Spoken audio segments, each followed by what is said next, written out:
are.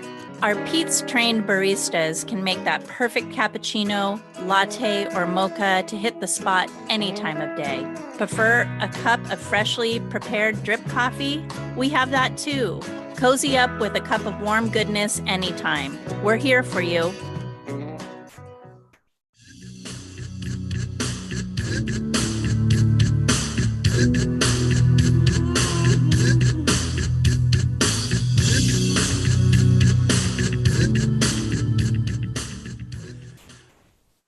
Good morning. Welcome to KGUA in Wallala 88.3 FM. It is a gorgeous day outside here in paradise. Another one that is.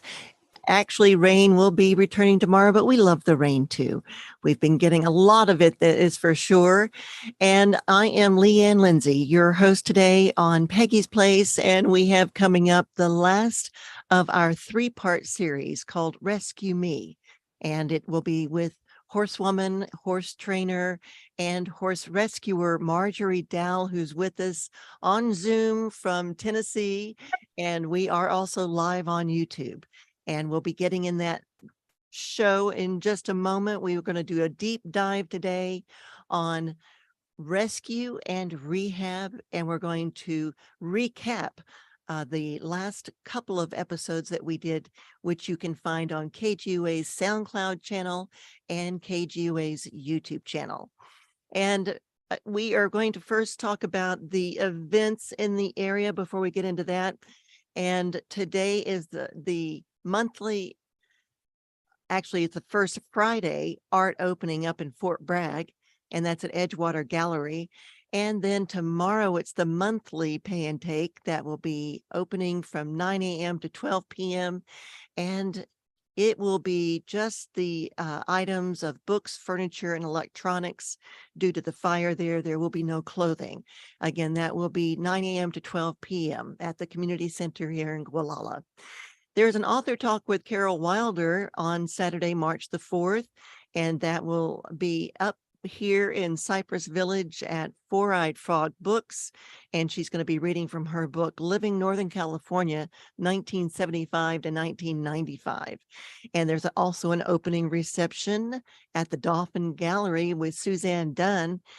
Paintings will be exhibited there, and that's from 2 to 4 p.m. Saturday.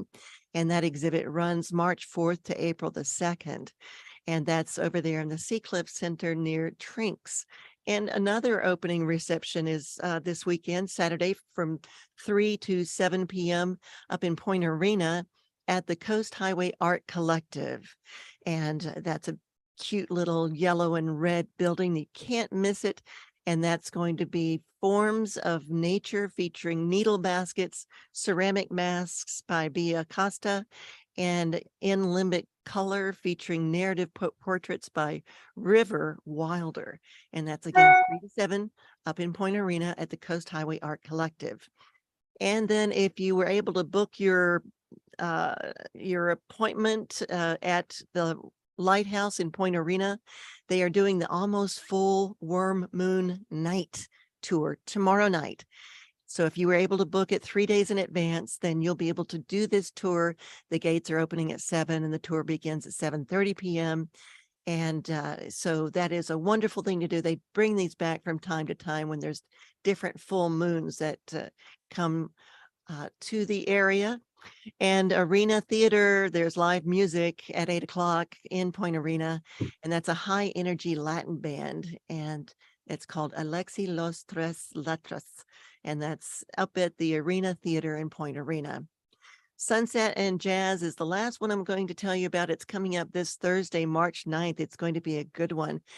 The trio includes Chris Doring on 7-string guitar and guitar synthesizer and arrangements, Trevor Kinsel on upright bass, and saxophonist Harrison Goldberg, who'll showcase a selection of music performed by the late alto saxophonist Paul Desmond.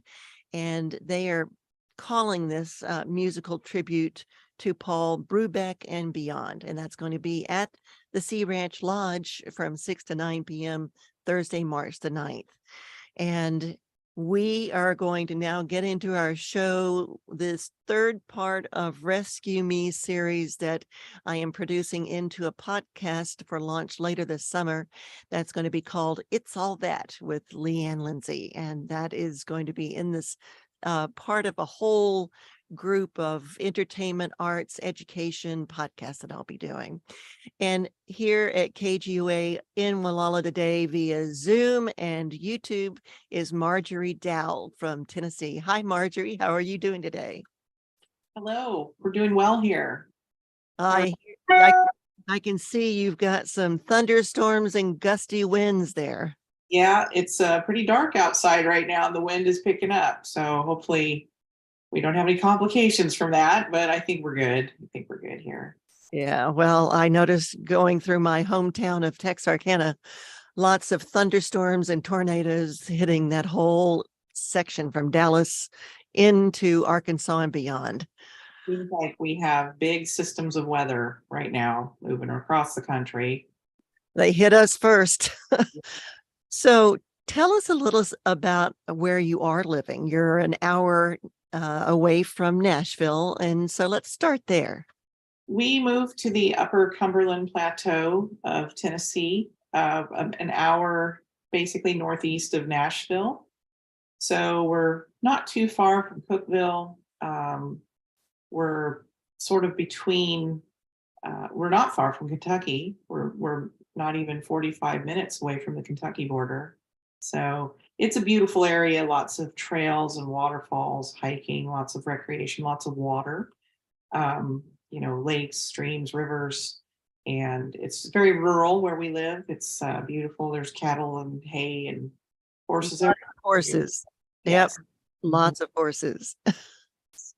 So we love it. We love it here. It's been great. How did you find this ranch? On Zillow. I am a Zillow addict, and we had sold our place in Gilroy, and so we started looking while we were, under contract to sell. We started hunting around, and we were looking for the right home and the right outbuildings and the right land. And this place ticked all the boxes, so we bought it. We got lucky.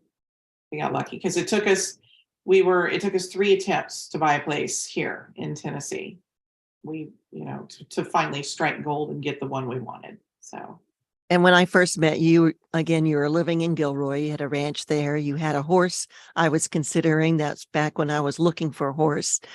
And you had then told me, or I began to follow you on Facebook, and I watched your stories unfold about this Arabian stallion named Baron. Yes. And that just grabbed my attention because of everything you were going through for this horse. That was the first part of our 3-part series, everyone. And it is tragic, it's yet heartwarming, and it's an amazing story that you can watch on either YouTube or listen on SoundCloud on KGUA's channels.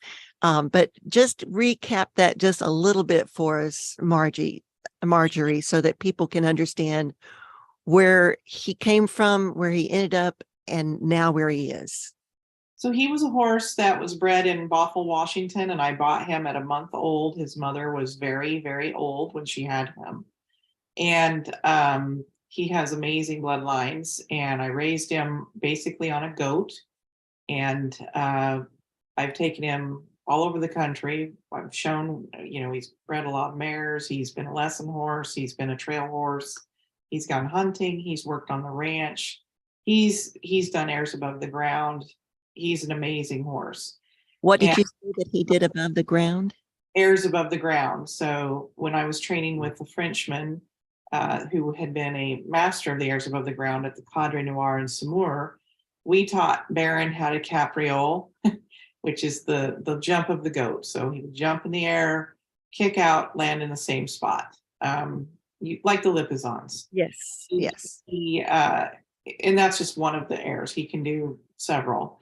And at the same time, I could go give a child a lesson on him. He's a unique and very special horse. And when I got divorced, I had to move from the farm. And so I placed him with a great home in Hillsboro area of Oregon, up near Portland.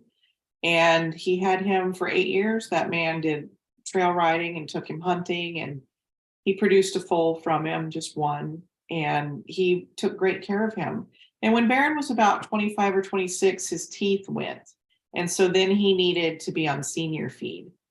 And of course, the man that bought him, they retired to Idaho, sold their farm, and so the person that was helping them prepare the farm took all of his horses as a partial payment for her work. And he didn't realize her situation because she presented very well when she took the horses, and he would have never intentionally put the horses in a bad spot. But things fell apart for her. I think she was okay when she took the horses, and then her life started to fall apart. And she, feeding a horse senior feed and taking care of a horse, it can be expensive.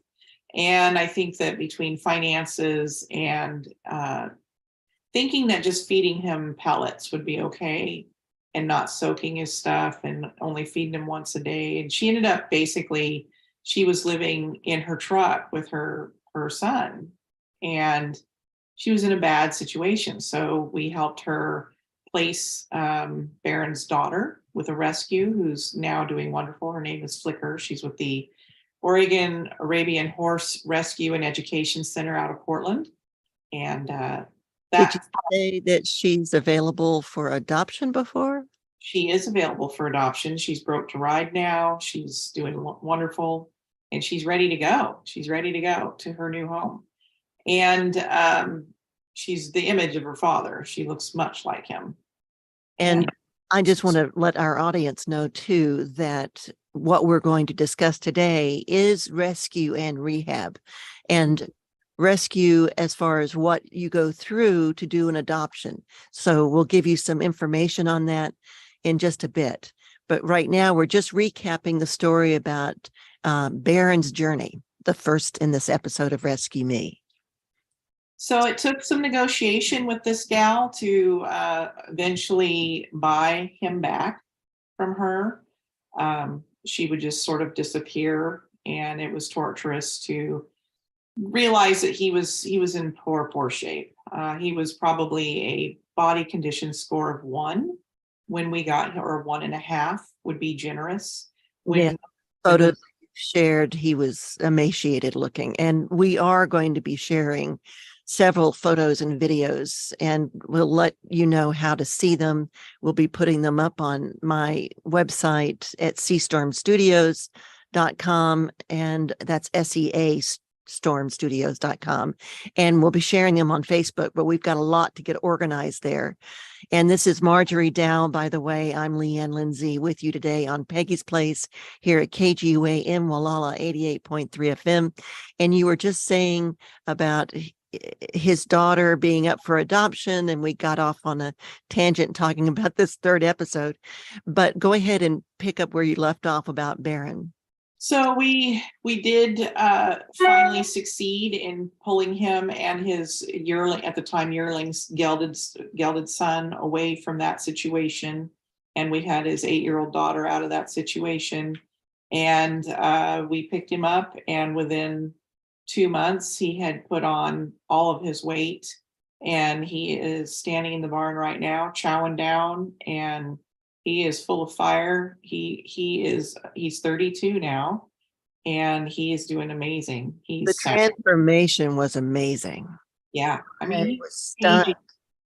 But he's still sound. He's still very hale and hearty, and his spirit is not broken at all. So he was very, when he realized that there's a little video of me walking around the corner of the barn to pick him up in Grants Pass, and he recognized that it was me. And because I had him for 18 years, so it gutted me to let him go. Right. Like, child. Losing a child, yes. And we had been through everything together, but it just was what had to happen at the time. And that's what happens often. And so I always try to tell people not to judge these rescue horses and have preconceived notions of why they might be at the auction or at the kill pen. Some people sell a horse at the auction because there's no fuss with, selling a horse is a daunting task. You have to deal with the general public showing up, asking a million questions, pre-purchase exams or not, and and their energy and their past experience or whatever. And there's no malarkey at an auction, is there? You just take the horse to the sale, the horse is sold. There's no messing around. You get your check, you leave.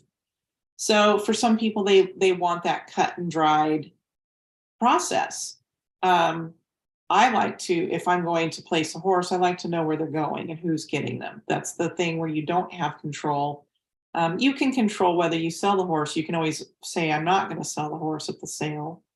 And then there are people who sell directly to a kill buyer because they just don't want to even deal with an auction. The kill buyers have even told me that he's shown up at his yard and I'm so sorry. I don't know how to stop this from happening.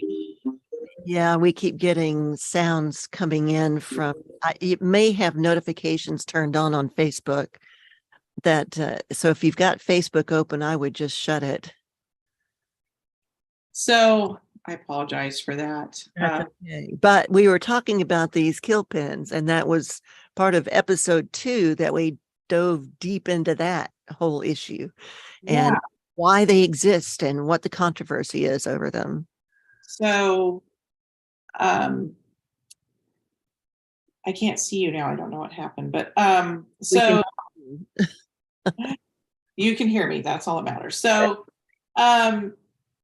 yes, so the kill pens often are riddled with horses that sometimes have no training. Sometimes they are wild or lame or crippled or sick. Often they get sick at the auction environment, the stress of the environment, because they're just thrown in with strange horses and things happen. Fights and injuries happen often.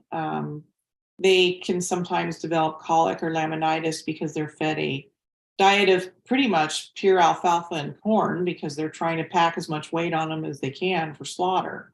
And then after a certain amount of time, they are shipped out, and they're either shipped to Mexico eventually or to Canada for processing. So and there are Texas kill pens too. Yes, there are kill pens pretty much everywhere in the country. California does not have any kill pens, but there are people who are nefarious, that sort of characters that buy these horses. The kill buyers I know said they will stick their hand up on every horse that pops their head through that auction door. They will bid on every single horse. They may not get that horse, but they'll sure try. And that is hard to hear. Yes. So people need to know that when they're taking a horse to the sale, because a lot of people don't think about it. They don't think that is a possibility. But it is absolutely a possibility. And so once you purchase a horse, either private party rescue or through a rescue, or through a kill pen, the important thing to do is get that horse quarantined. You need to take that horse and put that horse somewhere where they aren't exposing other horses at a facility to disease for a month to 6 weeks, possibly 90 days. It just depends if the horse actually presents with strangles, which is equine distemper. If they present with something like that, that's highly contagious and can run through the whole place and really be a problem. Usually strangles resolves, pretty much on its own without treatment, but a vet should always evaluate a horse I tell people a vet should evaluate a horse before you buy a horse. If you're buying a horse, regardless of what you're rescuing or just purchasing a horse, you should always have a pre-purchase exam to kind of like a mechanic checks out the car before you buy it and bring it home. So I went through this too with 2 horses I had checked before I bought them. So you know what you're getting on that given day. Now, a vet check is not a pass fail, which is often a misperception of the process. The vet check simply tells you the condition of the animal that day. And obviously, when we're pulling horses, a vet can't predict the future. They can't really say, oh, this horse is going to be suitable for reining or cutting or show jumping or something. They aren't going to be able to promise you things, but they will tell you, well, this horse appeared, you want a lameness exam, a neurological exam, a general health exam. You may want x-rays of the horse's feet and legs. You may want to pull blood and check for just a CBC or check for drugs. It just depends. Now, when you get a horse out of the kill pen, or if you get a horse from a rescue, a reputable rescue will already have had the horse quarantined and vetted before they adopt them out.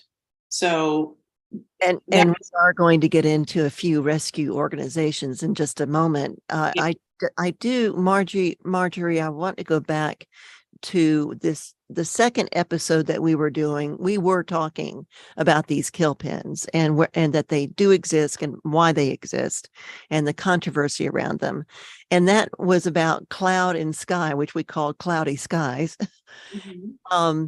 Could we just take a moment to just go through what happened with those two Andalusian twin brothers and what was their story? So those two geldings were bred and raised on the 57 Ranch in Northeast Oregon. I think through a series of events in the family, the ranch was sold, the horses and the cattle were sold. We suspect they went through a sale, probably the Hermiston auction, since that would have been the closest to that ranch. And then they were purchased by some folks who wanted to use them for dancing. And the first horse, Cloud, showed up at the kill pen because he didn't dance and he was in thin, poor shape. And he had scars all over him from abusive training, whip marks and spur marks. And just his face was ripped up from rawhide and things like that. It's hard to hear that people actually treat these noble animals in such a way. I mean, it's completely opposite of an approach called natural horsemanship, which we have learned so much about over the past few decades. But go ahead. So how did he get rescued from that situation? So a board member at the time, we had I was involved with the Iberian Horse Rescue in Washington State, and one of the board members, the rescue itself was full and we could not pull any more horses. We had no more funds. This is the thing, you have to be responsible when you rescue animals. You can't just, pull everything. As much as we'd love to, we can't save them all. You have to be responsible and have the money to support the ones you have. I always tell people I can be a good parent to X number of animals, and that is it. So, one of the board members, Barb, purchased him with her own money, paid for his quarantine and shipping and all that on her own. And he did great. And then she had to place him with some good friends in New Mexico because her health took a turn and she was moving and she was older and she just couldn't keep him anymore. He landed in a wonderful home with Christine and Irene in New Mexico. They are amazing people. They have rescue dogs, rescue horses, and they had taken a horse from Barb before, so she knew them. And they keep their animals until they die, and they are all very loved, and it's clean, they're well fed, they're vetted, their farrier comes and does an amazing job. They are very kind. All these horses know and is love now and good care, as it should be. So a year later, almost an identical horse pops up at this kill pen again. Same one. Yeah, same kill pen. And so I contacted the kill pen owner and I said, hey, about this horse, number blah, blah, blah, whatever his number was. And I think you're calling him Dalton. can you tell me? And he said, oh yeah, it's the same fella, same rickety truck and trailer. And he rode him in here and said that horse was not a dancing horse, and same thing, skinny, feet are a mess. And so again, the rescue could not act. So I bought that horse. And I knew he was related to Cloud. And I knew that he needed out of there. So, And it takes a network of people. it certainly does. So then the first thing you do, I of course paid the kill pen buyer or owner for the horse, and then I arranged for the vet to come and pull a Coggins and look him over, and then I had him transported to quarantine for a month. He stayed at quarantine a bit longer while we arranged, because then I had the situation pop up, as life does. You just don't expect things to happen, and they do. My parents died 3 weeks apart unexpectedly. 3 days apart. Actually, 3 weeks. I'm sorry, 3 weeks apart. 3 weeks. They had been divorced my whole life, and Oh, they didn't live together. So it was very, so I had my stepmom who was devastated, and my brother, and of course I was devastated, and it was just a very hard time. And so meanwhile, Christine and Irene knew about this horse, and we got our heads together, and I said, they wanted him, and so they took him down there. They transported him, and a rescue shipper who's since passed away, but Doug Lake, he used to haul horses for people all the time from kill pens and give them what we call their freedom ride or their angel ride. Because there are shippers who will only deal with clean loads, horses that are not from auction or kill pens. And then there are people who can deal with horses that come from the auction and the kill pen, because you have to disinfect the trailer. And if you're hauling, a dirty load, you have to disinfect the trailer after every horse gets out of it. I mean, so even though this horse had been through quarantine, you still can have bugs, right? So he was healthy and he was in good shape by the time he got to New Mexico. And when they unloaded that horse, all the other horses run up to the fence, as they do, to look at the new arrival. And there's a lot of excitement. When a horse arrives, the other horses know there's a new kid on the block. right. And I'll tell you what, there wasn't a dry eye in the house, because that gelding, they started calling to each other, and Sky dragged that handler over to the fence and was reunited with Cloud, and they are two peas in a pod. And there was no doubt in anyone's mind that they didn't belong together, that they knew each other from the past. And horses absolutely form families, and they remember for a long, long time. I can just see that moment up on the big screen too. I mean, it's just made for movies, that moment. It's truly a miracle when you think that horse just happened. I wasn't looking for horses all the time. I certainly didn't need another horse. And same with everyone, and that we would manage to pull them and get them reunited in New Mexico, and that we had Christine and Irene had the heart to take them and do that for these horses and give them a happy ending. We have no idea. They've got to be pushing 30, these boys, but they're doing great. They're definitely in their 20s, late 20s, and they're doing amazing. They look almost like bookends. Sky is the kindest boy. Both of them are very kind, loving. They recovered from the abusive situation. They recovered from the neglect and the starvation, just like Baron has, and countless other horses. They bounce back. And Andalusians are just beautiful animals too. I mean, the breed of horse, like Absolutely. Arabian, they each have their distinct look about them and their personality. If you are just tuning in, I'd like to let you know that you're listening to Marjorie Dowell, who moved from Northern California to Tennessee with all of her animals in tow, along with her husband. And that was quite the journey unto itself. And we're talking about horse rescue on a 3-part series called Rescue Me that I'm producing into a podcast for launch later this summer, called It's All That with Leanne Lindsay. And I'm your host today. And today it is Peggy's Place on KGUA Radio in Gualala, 88.3 FM. We are on YouTube as well. This will be uploaded as a single podcast up to KGUA's YouTube SoundCloud channel. Have to keep them all straight.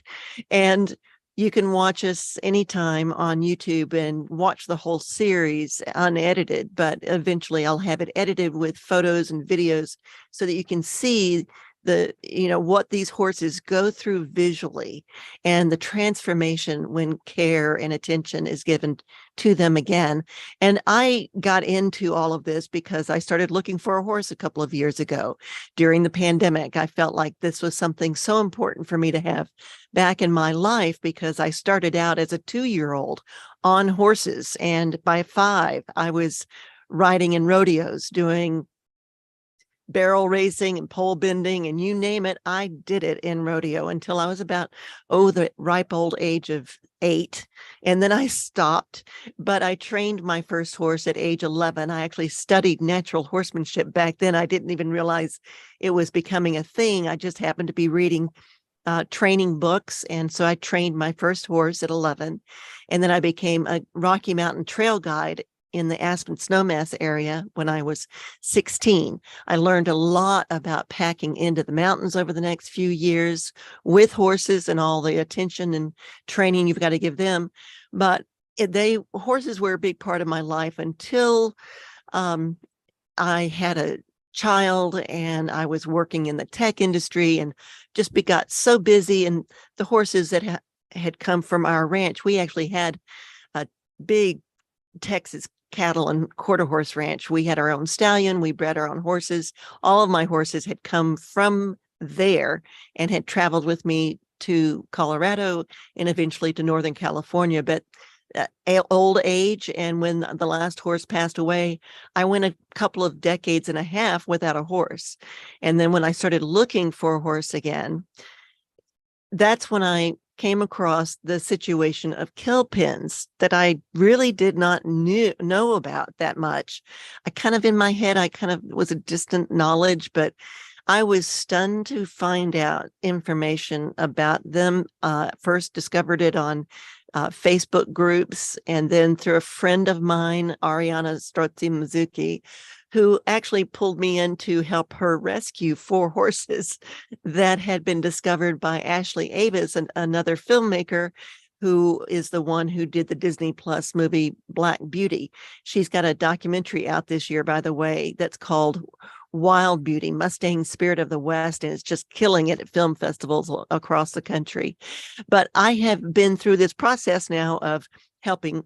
My part was more just financial. I didn't have much in the organization of it, but Ariana did. She coordinated like you did with the kill pen itself and with the transportation company, the quarantine, and then they arrived at her ranch, which used to be in Bodega, and now her ranch is in the Sebastopol area. So Marjorie, I'm hearing this and I wanted to help back then. I didn't know much about how to proceed then. So I'm glad I finally came across you, someone who also goes through it on a regular, has done it several times and is aware of this world. And I wanted to bring that to the attention of our audience and others so that they knew about it, but also rescue organizations, not just the kill pen side of things, but, horses go through all kinds of transitions, and people, because of life, as you were saying, happens to a lot of different ones. So we are going to talk about some rescue organizations that people might want to know about right here in Northern California. We uncovered 6 really good ones. And one of them starts with my friend Ronnie McFadden, who wrote the book, The Longest Trail, which is becoming a movie I've been helping on. And she is along with a whole bunch of others in the Willits area. They call it All Hands Equine Rescue. And people, if you want to know about it, you can look on Facebook for All Hands Equine Rescue. And that is also under allhandsrescue.org. But we'll get into a couple of the other ones in just a moment. I want to get back to Marjorie Dowell now. And we're going to talk about what it, takes for these organizations first to rescue these horses and then getting into rehab. So Marjorie, why don't you take it from there? So you have to, of course, purchase the horse and arrange for quarantine and transportation from wherever you get the horse, whether it's from a kill pen or a private rescue from someone's backyard. And then it's very important to have the horse immediately evaluated, sometimes with a vet, because sometimes horses that are, for example, very thin, like Baron was, and like Cloud and Sky were, there's a refeeding protocol that UC Davis has that's very successful. That you don't want to just give them free choice food right away, or you'll kill them. They will get refeeding syndrome and die. So when horses have been starved, it's very important to feed them, refeed them safely and correctly. Sometimes they come in from kill pens and they have laminitis from the high sugar, high carb, rich food that they're getting, because not all horses can tolerate alfalfa and corn free choice. So it's a short-term diet and it's meant to be, but sometimes those horses linger for whatever reason in these places. I mean, I've known them to be there for a year.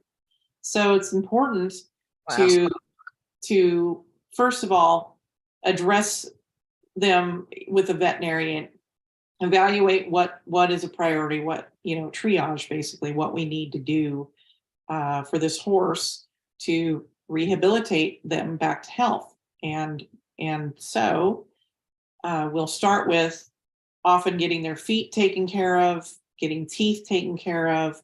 If they are sick, we will get them on antibiotics if need be. If they have neurological issues, is it something that can be fixed with nutrition? Sometimes it's a vitamin E deficiency, or is this a serious problem? And sometimes part of rescuing horses is euthanizing horses that just can't be brought back, that are suffering too much and aren't going to get better. And that is a sad reality as well. And none of us like to have to do that, but it does have to happen. And it's better for them than the alternative. So then once we get the horse through quarantine, we usually wait to deworm. We don't deworm right away. We will not vaccinate right away because their immune system is compromised from the stress and the disease that they have been exposed to in the environment we've pulled them from, whether it is private or a public situation. And many of the rescue organizations out there, this is what they do. They work with quarantining and bringing that horse back to better health. And this all costs money. So they rely on donations. There's adoption fees, right? They rely on donations and they rely on their own pockets. Most of my rescues I have funded myself, and I can tell you that on average, it's about $4,000 to pull a horse and transport a horse, vet the horse, refeed the horse. And then, that doesn't include training. So often, and I tell people, when you get a horse from an unknown source and you don't have their vet records and you have no history, you act like the horse has never been trained. You act like the horse has never been bedded, and you start from ground zero and work your way through the process of making sure you have dotted all your I's and crossed all your T's. Do not assume the horse ties. Don't assume the horse knows anything, because they may not. Now, the next thing is a training evaluation. Once the horse is, if sound enough, healthy enough, and can this horse be, is this a sanctuary animal that just is pasture sound and happy to live out his life or her life in a field as a companion, just being groomed and fed and loved? There are homes for horses like this. There are people who want that. And then those horses can be used for equine therapy, actually. Then there are horses that might have a future as a riding horse. So a riding horse prospect, whether it's a young horse or middle-aged horse or even a teenage horse, we approach them like they know nothing, and we go through testing them and see what they know and what they accept and go from there. Some of these horses are well trained, like Cloud and Sky, like Baron. Of course, Baron had professional training all his life because I am a trainer. Cloud and Sky. Go ahead. Wellbroke ranch horses, trail horse galore. They are amazing. I've rescued horses that were national competition driving and park horse, fine harness and park horses. So I've handled Amish rescue horses that have been through the Amish community, and they ride and drive, and they're pretty well trained, but they work those horses hard because they are their vehicles, So it's not like the horse to them is a recreation animal. The horse is a tool. So, and they are used like horses were used 120 years ago in this country. Today we're talking to Marjorie Dowell from Tennessee, who'd moved from Northern California, where I had first met her. She's a horse trainer, horse woman, horse rescuer, and she's had these great stories that we wanted to dive into about horse rescue, and from a variety of reasons. And we are going to talk a little bit more in just a moment about a few of the other rescue organizations. But tell us a little bit and about how you gained all this knowledge, and what got you down this path. What is the arc of your story of how you learned about all of this? I was born to a mother who was raised on a ranch and had grown up with animals, and as had her father and his father and on and on. And my father's father was a farmer with horses as well, and on and on. So part of it, I think, just you come by it naturally, genetically. I think there are two types of people who love animals, love horses, and people who just don't. And I have always loved horses. That's from my earliest memory. I just loved horses. Yes. And I started riding when I was 2. I started lessons when I was 5. I was galloping racehorses at the county track when I was 12. Now, which county was this? That was in Crook County, Oregon. I galloped for 2 old men. One had thoroughbreds and one had Appaloosas and quarter horses. And I would be at the track at 3:30 in the morning, and I was riding snorting racehorses before I went to church seminary every Monday through Friday before school. And then I went to school. And then after school, I had, track and field or cross country or drama. So I had a lot going on growing up. And I even was a long day. Yes, I was a good enough student, but it was my passion. So I was a good enough student that the high school principal gave me Friday afternoons off so that I could go to Bend and take my dressage lessons with my trainer in Bend. And I lived in Pineville. So my mom would take me on Fridays because that's when the trainer could take me. And once I could drive my own car, I would drive myself, of course. So that's how it all started. I was essentially riding Grand Prix by the time I was 17, 18 years old, dressage. That's quite the life you led. That's how, and we started rescuing horses, my mom and I, when I mean, that's what we did. So my first pony was a rescue. Her horse was a rescue, her gelding. And then when I was 12, I paid $1 for the horse that I took to Grand Prix, Turkey. He was a Bay Arabian gelding. I had him for 30 years. He was 18 months old when I bought him for $1, and they said he was stupid and worthless and useless and not trainable. He went on to be a Grand Prix dressage horse, a lesson horse extraordinaire. I ponied horses on the track. He worked cattle. He did everything. Trail horse. He did it all. So a lot of a horse's worth or trainability is who's holding the lead rope. And you have to be grounded to be a good horse person. You have to have an open heart and loving kindness and patience and empathy. So if you don't have those qualities, horses are a mirror of their handlers. They are a mirror. I've said this before, that old saying, show me your horse, I'll tell you who you are. So when I see horses, with other people, I can tell a lot about that person just by the way the horse behaves, the way the horse looks, the condition of the facility.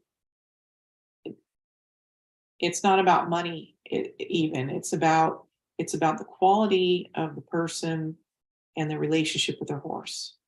And that determines a lot of your outcome when you are dealing with horses or dogs or other people.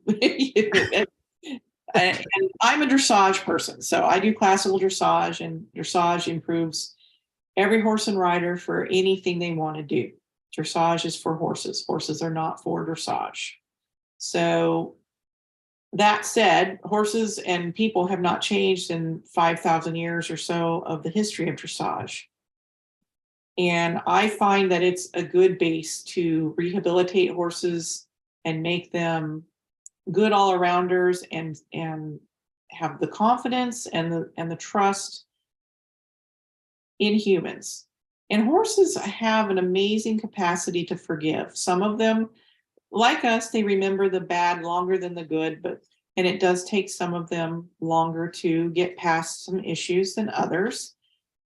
However, I will say that I have 99% of the horses I have dealt with have always they've overcome the challenges that people have placed in their way by mistreating them, whether they were intentional or unintentionally neglected or abused. And that in itself is a lesson in life, isn't it? How to overcome and challenges and be forgiving and to trust and love again, rather than have a wall up and be defensive. That is a life lesson right there.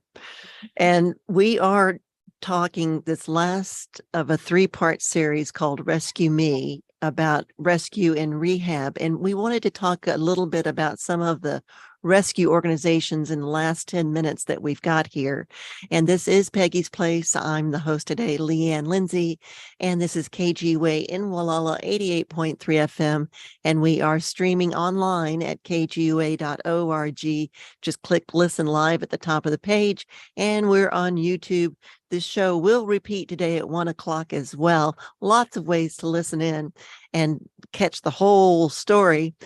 But why don't we talk a little bit about some of these rescue organizations, Marjorie? Marjorie Dowell's joining us from near Nashville, Tennessee, where she had moved after living in Northern California.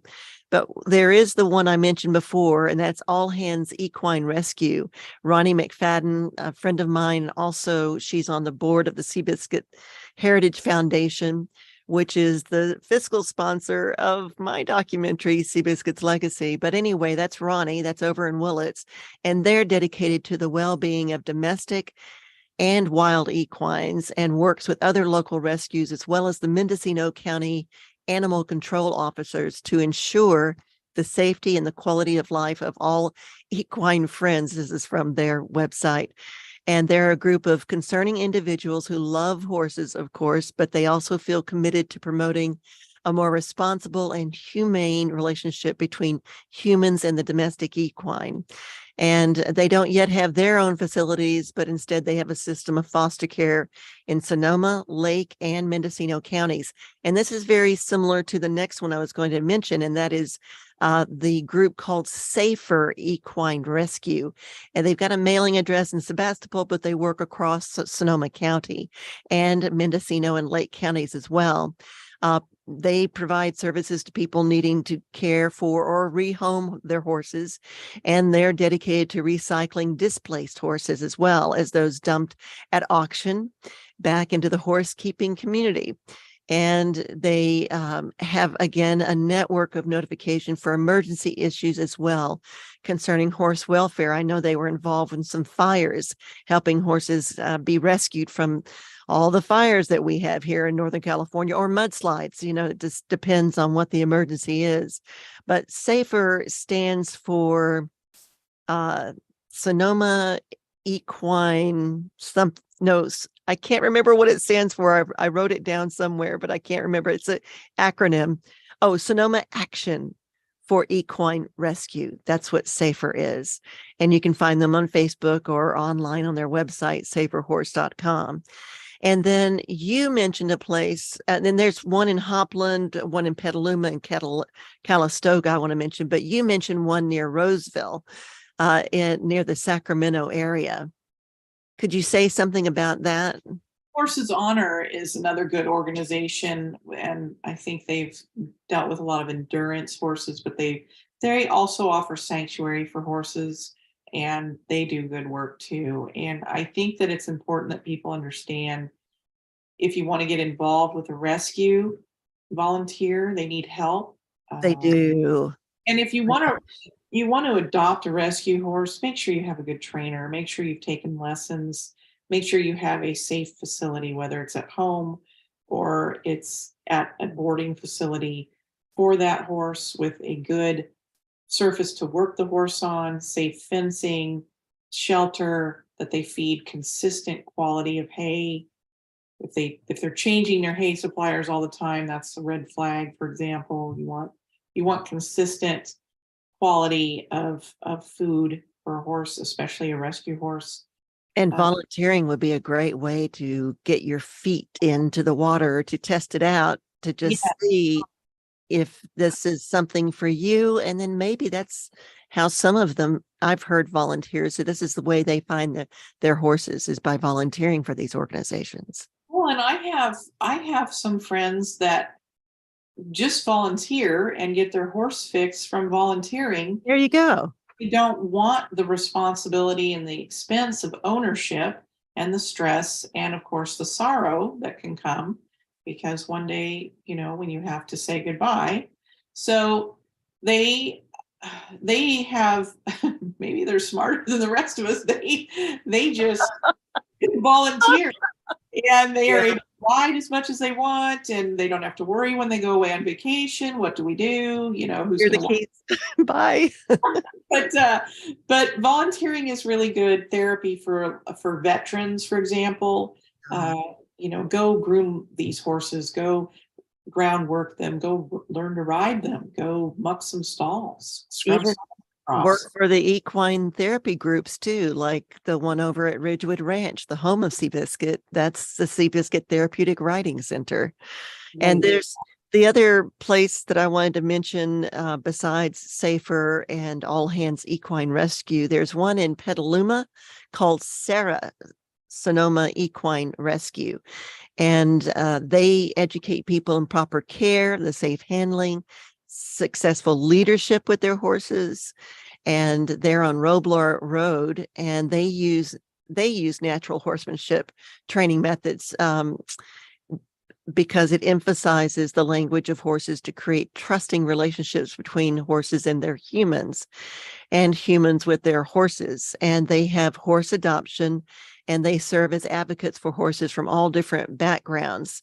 And they do the behavioral analysis, retrain, rehabilitate, all of that you were talking about before adoption. And that is, again, is Sarah Sonoma Equine Rescue. and you can find them at sarahequinerescue.org. And I found them on Facebook as well. One in Calistoga is called Sunrise Horse Rescue.